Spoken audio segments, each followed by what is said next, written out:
Hey everyone, welcome back. Is the FC mobile update stuck on waiting or not even showing up in the App Store? Here's how to force it through. First, open your App Store and then tap on your profile picture at the top right corner. Then pull down on the screen to force a fresh refresh of available updates. Then look for FC Mobile in the list and tap Update if it appears.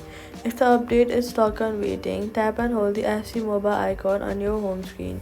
Tap Pause Download, then tap on it again to resume the download.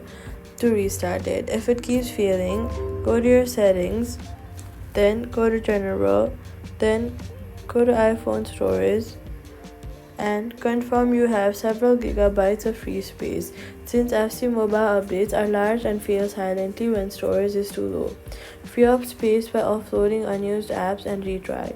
Also try switching from Wi-Fi to mobile data before retrying if the download keeps on stalling. So all you've got to do is go to your app store, pull to refresh, pause and resume if stuck, free up storage, try mobile data, and that's it. FC Mobile will update. Subscribe.